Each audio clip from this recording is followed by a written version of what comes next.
देश भर के जैसे कार्यकर्ता अखिल भारतीय बैठक में यहाँ पर आने वाले हैं, वैसे ही विश्व हिंदू परिषद यह देश के बाहर भी 30 देशों में गठित है। तो विश्व भर के भी विश्व हिंदू परिषद के प्रतिनिधि विविध देशों के यहाँ के अपने अखिल भारतीय बैठक में एकत्र आएंगे। लगभग पूर्ण देश विदेश से आने वाले 1000 से अधिक कार्यकर्ता जो देश के सभी प्रांत और 400 से अधिक विभागों से वो एकत्र आएंगे।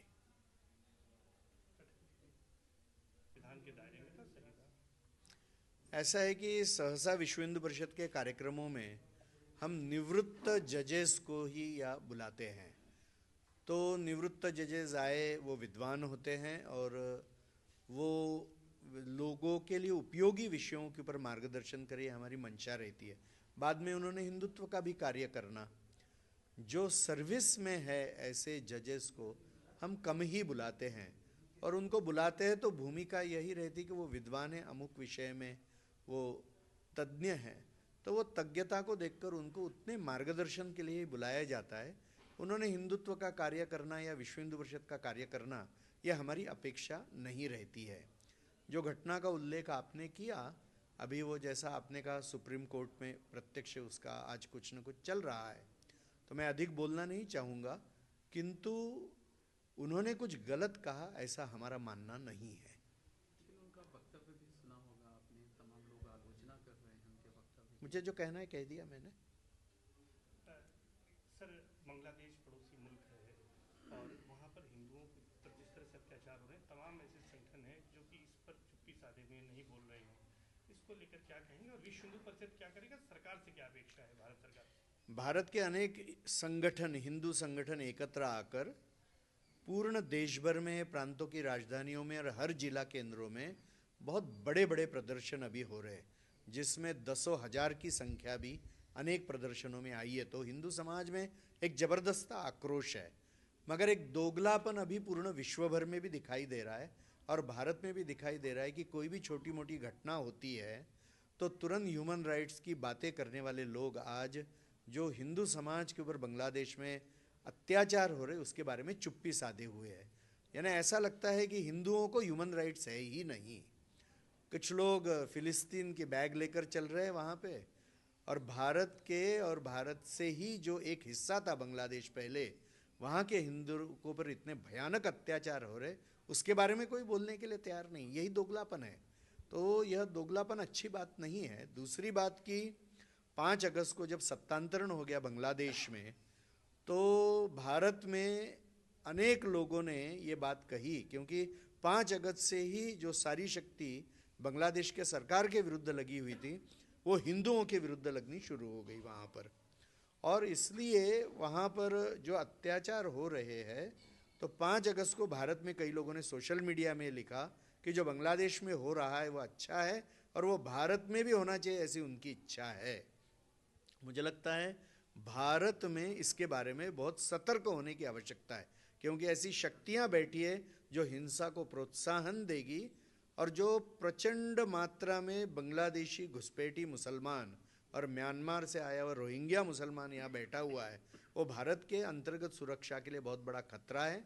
महाराष्ट्र है, छत्तीसगढ़ है, दिल्ली है, ऐसे अनेक जगह पर ऐसे बांग्लादेशी घुसपैठी मुसलमानों को ढूंढकर वापस भेजने का सिलसिला जो प्रारंभ हुआ है, वो मुझे लगता है बहुत स्वागत योग्य है। बड़े प्रमाण में इसको करना चाहिए। एक जिक्र किया आपने कि संसद के अंदर फिलिस्तीन का संसद दलित भी, इसको लेकर कितनी गंभीरता दिखाई जानी चाहिए कि ऐसे लोगों के खिलाफ किस तरह से बात करनी? मुझे लग रहा है कि अपना सोच प्रकट कर रहे हैं वो, कि हिंदुओं के प्रति उनको कोई भावना नहीं है।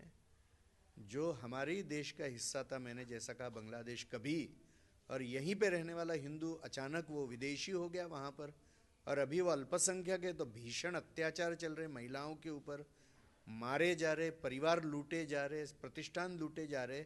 उनके बारे में हमको कुछ करने की इच्छा नहीं हो रही है, ऐसा इनके चरित्र से दिख रहा है।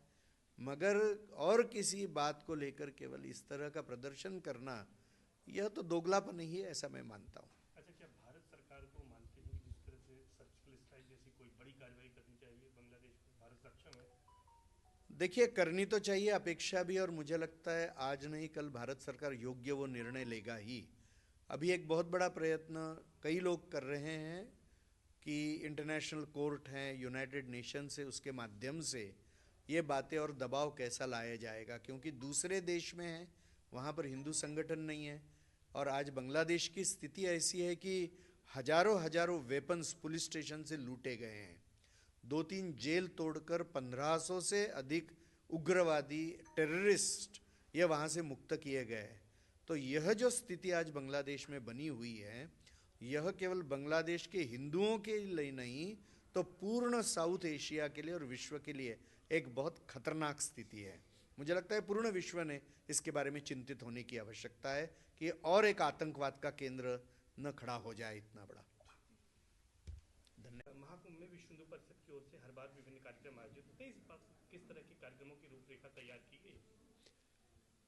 हर वक्त की भांति इस वक्त भी पूज्य संतों द्वारा केंद्रीय मार्गदर्शक मंडल का आयोजन यहाँ पर होगा और देश भर के 150 से अधिक पंथ संप्रदायों के संत, पूज्य आचार्य यह संत सम्मेलनों में भी एकत्र आएंगे। युवा संत और साध्वियों का भी एक कार्यक्रम अलग से होगा। वैसे ही आज जनजाति विस्तारों में, वनवासी विस्तारों में जिन पूज्य साधुओं का प्रभाव है, ऐसे साधु संत भी स्नान के लिए, यहाँ पवित्र स्नान के लिए एकत्र आने वाले हैं। भारत के बाहर के और भारत के अंदर के भी बौद्ध मत के भी अनेक पूज्य संत लामा इसमें सहभागी इस कुंभ स्नान में होंगे, यह हमारा विश्वास है। और भारत के दक्षिण हिस्से से और उत्तर पूर्व हिस्से से अभी संख्या बढ़ रही है, ये बहुत आनंद का विषय है। तो ये महाकुंभ है, ये पूर्ण देश भर का ऐसा सबके सहभागिता का यह कार्यक्रम बनते जा रहा है। अखिल भारतीय बैठक सम्मेलन कब होगी और इसमें किन किन विषयों पर इसमें चर्चा होनी है? 3-4 प्रकार के सम्मेलन होने वाले। एक तो महिला दुर्गा वाहिनी ऐसे विश्व हिंदू परिषद के 2 विभाग काम करते हैं, तो लव जिहाद जैसी समस्याएं, हिंदुओं के संस्कारों के क्षरण के विषय है, बाद में कुटुंब प्रबोधन के विषय है, महिलाओं में सेवा कार्य है, शिक्षा, रोजगार, स्वास्थ्य को लेकर। तो ऐसे सारे विषयों का विचार करने के लिए उत्तर प्रदेश का एक विशेष महिला सम्मेलन बड़ा, जिसमें हजारों बहनें आएगी, ये इस कुंभ में संपन्न होगा। साथ ही में आज अनेक शक्तियाँ हिंदू समाज को तोड़ने के लिए, विभाजित करने के लिए सुनियोजित प्रयास कर रही है और इसलिए हिंदू एकात्मता बढ़े, हिंदू एकात्मता प्रबल हो, इससे एक सामाजिक समरसता के दृष्टि से भी सभी को एकत्र करके एक बहुत बड़ा सम्मेलन होगा। विश्व हिंदू परिषद आज गोवंश की रक्षा करने वाला सबसे बड़ा संगठन भारत का है और इसलिए गोवंश की रक्षा और किसानों को कृषि में, गोवंश आधारित कृषि का सारा काम करने वाली अनेक संस्थाएं और हजारों कार्यकर्ता एक विशेष सम्मेलन में एकत्र आएंगे। और साथ साथ में मतांतरण रोकने के लिए जो अनेक पूज्य संत और अनेक संगठन काम कर रहे भारत में कि हिंदू का मतांतरण न हो, वह विषय को लेकर भी एक बहुत बड़ी बैठक होगी। और विश्व हिंदू परिषद का एक जी सर, दंत कुंभ के बारे में बताइए। हाँ, विश्व हिंदू परिषद के माध्यम से जो अलग अलग प्रकार के सेवा कार्य यहाँ पर किए जा रहे, इस वक्त का जो विशेष सेवा कार्य है वह दंत कुंभ का है। दांतों से संबंधित रोगों का डायग्नोसिस है, उसके उपचार है, इसके बारे में वहाँ पे निरंतर पूर्ण 1.5 माह यह दंत कुंभ हमारे शिविर में चलेगा। राकेश पांडे